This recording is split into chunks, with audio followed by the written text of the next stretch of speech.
Shalom. Kita baca Amsal 27. Janganlah memuji diri karena esok hari, karena engkau tidak tahu apa yang akan terjadi hari itu. Biarlah orang lain memuji engkau dan bukan mulutmu, orang yang tidak kau kenal dan bukan bibirmu sendiri. Batu adalah berat dan pasir pun ada beratnya, tetapi lebih berat dari kedua-duanya adalah sakit hati terhadap orang bodoh. Panas hati kejam dan murka melanda, tetapi siapa dapat tahan terhadap cemburu? Lebih baik teguran yang nyata-nyata daripada kasih yang tersembunyi. Seorang kawan memukul dengan maksud baik, tetapi seorang lawan mencium secara berlimpah-limpah.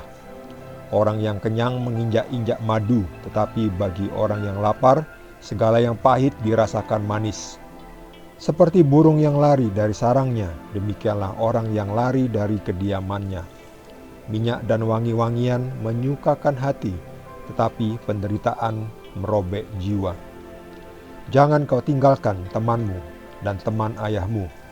Jangan datang di rumah saudaramu pada waktu engkau malang. Lebih baik tetangga yang dekat daripada saudara yang jauh. Anakku, hendaklah engkau bijak, sukakanlah hatiku, supaya aku dapat menjawab orang yang mencela aku. Kalau orang bijak melihat malapetaka, bersembunyilah ia. Tetapi orang yang tak berpengalaman berjalan terus, lalu kena celaka. Ambillah pakaian orang yang menanggung orang lain, dan tahanlah dia sebagai sandera ganti orang asing. Siapa pagi-pagi sekali memberi selamat dengan suara nyaring, hal itu akan dianggap sebagai kutuk baginya. Seorang istri yang suka bertengkar serupa dengan tiris yang tidak henti-hentinya menitik pada waktu hujan. Siapa menahannya, menahan angin, dan tangan kanannya menggenggam minyak. Besi menajamkan besi, orang menajamkan sesamanya. Siapa memelihara pohon ara akan memakan buahnya, dan siapa menjaga tuannya akan dihormati. Seperti air mencerminkan wajah, demikianlah hati manusia mencerminkan manusia itu. Dunia orang mati dan kebinasaan tak akan puas, demikianlah mata manusia tak akan puas. Kui untuk melebur perak dan perapian untuk melebur emas, dan orang dinilai menurut pujian yang diberikan kepadanya. Sekalipun engkau menumbuk orang bodoh dalam lesung, dengan alu bersama-sama gandum, kebodohannya tidak akan lenyap daripadanya. Kenalah baik-baik keadaan kambing dombamu, perhatikanlah kawanan hewanmu, karena harta benda tidaklah abadi. Apakah mahkota tetap turun-temurun? Kalau rumput menghilang dan tunas muda nampak, dan rumput gunung dikumpulkan, maka engkau mempunyai domba-domba muda untuk pakaianmu dan kambing-kambing jantan untuk pembeli ladang. Pula cukup susu kambing untuk makananmu dan makanan keluargamu, dan untuk penghidupan pelayan-pelayanmu perempuan.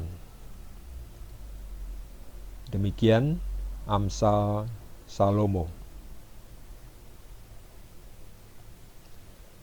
Amsal ini isinya kata-kata kalimat bijaksana. Banyak sekali yang bisa kita ambil pelajaran. Saya garis atau saya beri warna sedikit dari Amsal ini. Batu adalah berat, pasir pun berat. Berat mana? Berat batu. Tetapi kedua-duanya tetap kalah lebih berat. Kalah berat dari sakit hati terhadap orang bodoh. Jadi maksudnya apa ini? Maksudnya sama orang bodoh tuh tidak usah dipikirin, tidak usah banyak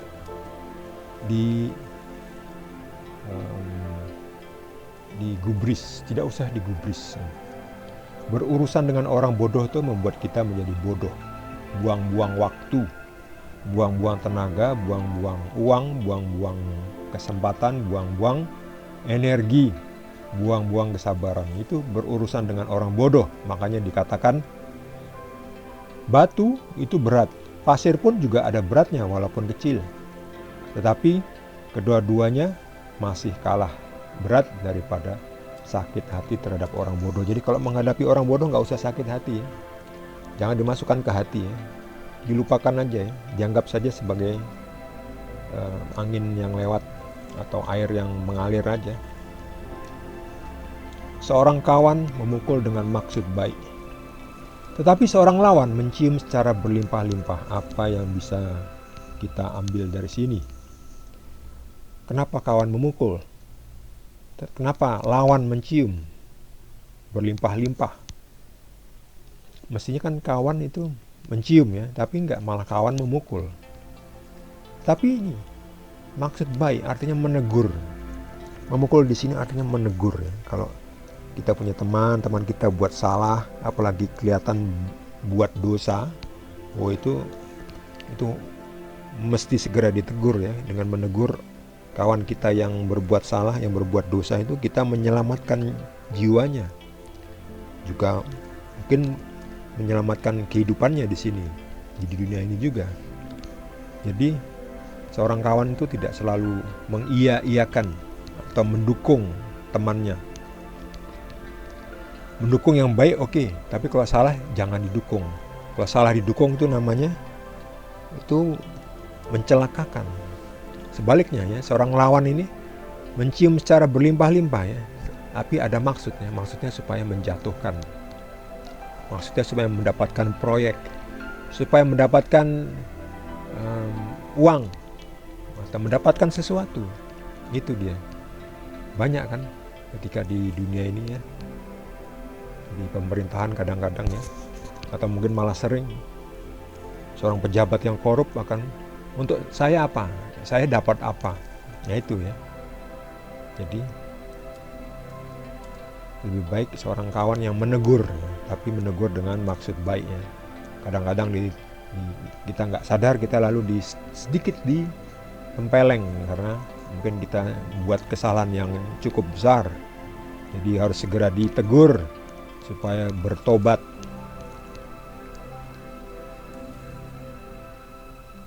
Orang yang kenyang menginjak-injak madu, tetapi orang yang lapar segala yang pahit dirasakan manis. Ya, kalau kita makan pare ya, pare itu pahit. Daun pepaya untuk sayur juga pahit. Tapi itu kalau nggak ada makanan yang lain ya itu terasa manis ya. Itu artinya bersyukur. Jadi kadang kita melihat di rumah, wah hari ini makan apa? Lauknya apa? Lauknya cuma tempe. Tempe pun tidak diolah dengan yang enak ya, tidak dikasih bumbu yang sedap, jadi rasanya tidak selera makan. Tapi kalau tidak ada makanan yang lain, ya bayangkan mungkin seperti Sandra Israel yang disandra oleh Hamas di terowongan bawah tanah itu kan, kadang bahkan sehari mungkin nggak makan ya, makan mungkin cuma sekali. Jadi makan sekali pun apapun menunya akan terasa manis karena disyukuri, bersyukur. Demikian juga kita. Kalau kita tidak bersyukur, kita selalu melihat yang ke atas, yang lebih dari kita, nanti kita malah jadi kehilangan apa yang sudah kita miliki karena nggak bersyukur ya. Selalu melihat yang ke atas. Lihat dong juga ke bawah supaya kita bisa melihat bahwa keadaan kita mungkin kurang menguntungkan, tapi ada orang lain, bahkan mungkin banyak orang lain yang lebih kurang beruntung dibanding hidup kita. Lebih baik tetangga yang dekat daripada saudara yang jauh. Ya, benar ya. Kalau ada emergency, kita harus berhubungan baik dengan tetangga. Kalau dengan tetangganya aja nggak hubungan baik, nanti kalau ada keadaan darurat ya kita kebingungan mencari orang lain ya. Karena saudaranya yang jauh. Bahkan saudara yang jauh itu mungkin nggak peduli. Sementara teman dekat, tetangga dekat, itulah yang mungkin bisa menolong.